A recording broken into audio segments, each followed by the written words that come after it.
శ్రీవారి మెట్టు చిరు వ్యాపారస్తుల సమస్యలు పరిష్కరించాలని తక్షణమే లైసెన్స్ ఇవ్వాలని గత 625 రోజుల నుంచి నిరసన దీక్ష చేస్తున్నారు. ఆ సమస్యలు పరిష్కరించాలని ఈ రోజు తిరుమల తిరుపతి పరిపాలనా భవన్ ఎదురుగా నిరసన చేశారు.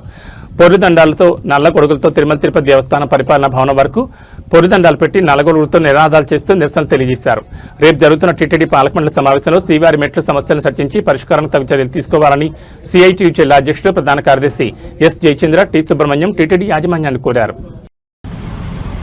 శ్రీవారి మెట్లు చిరు వ్యాపారస్తులు గత 625 రోజుల నుంచి తిరుమల తిరుపతి పరిపాలనా భవనం ఎదురుగా ఆందోళన నిరసన దీక్షలు చేస్తూ ఉంటే టీటీడీ యాజమాన్యం కనీసం పట్టించుకోకపోవడం అనేది చాలా బాధాకరమైనటువంటి విషయం. అలిపిరి దగ్గర పులి వచ్చిందని చెప్పిననే పేరుతో దాదాపు 32 కుటుంబాలకు సంబంధించినటువంటిది శ్రీవారి మెట్లపై వ్యాపారం చేసుకుని జీవనం కొనసాగిస్తూ ఉన్నారు. అలిపిరి దగ్గర పులి వచ్చిందనే కారణంతో వాళ్ళందరినీ కూడా శ్రీవారి మెట్ల దగ్గర నుంచి కిందికి దింపేశారు. ఆ రోజు నుంచి ఈ రోజు వరకు కూడా అనేక దఫాలుగా అధికారులకు విన్నవించుకున్నాం, టీటీడీ చైర్మన్ గారికి విన్నవించుకున్నాం, అదేవిధంగా అడిషనల్ ఈఓ గారికి, అదేవిధంగా ఈఓ గారికి, దాదాపు 3 ఈఓలు మారిపోయినారు. కానీ ఈ సమస్య పరిష్కారం కాలేదు. రేపు జరుగుతున్నటువంటి పోటీ కూడా ఈ సమస్యను పరిష్కారం చేయాలని చెప్పినని టీటీడీ యాజమాన్యానికి విజ్ఞప్తి చేస్తా ఉన్నాం. ఈ రోజుకి రాష్ట్ర ప్రభుత్వం కూడా లేఖల ద్వారా స్పందింపజేసి లేఖల విషయాలు తెలియజేశాం. చంద్రబాబు నాయుడు గారికి, పవన్ కళ్యాణ్ గారికి, హోంమంత్రి గారికి, నారా లోకేష్ గారికి, వీళ్ళందరికీ కూడా లేఖల ద్వారా స్పందించి మా కష్టాలను తెలియజేస్తే కూడా కనీసం పట్టించలేదు.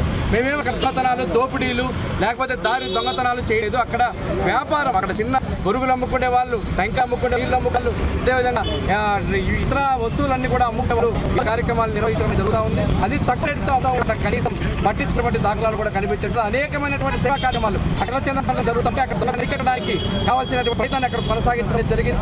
అదేవిధంగా అనేక మంది భక్తులు తినకపోతే కళ్ళు తిరిగి కింద పడిపోతే తీసుకొచ్చి హాస్పిటల్లో చేర్చడం ఇట్లాంటి అనేకమైనటువంటి కార్యక్రమాలు కూడా అక్కడ ఈ సందర్భంగా చేయడం అనేది జరుగుతుంది. కాబట్టి ఈ సమస్యను ఇంకా నాంచకుండా రేపు జరుగుతున్నటువంటి బోర్డు మీటింగ్లో ఈ సమస్యను పరిష్కారం చేయడానికి కృషి చేయాలని చెప్పని టీటీడీ చైర్మన్ గారికి, ఈఓ గారికి విజ్ఞప్తి చేస్తా ఉన్నాం.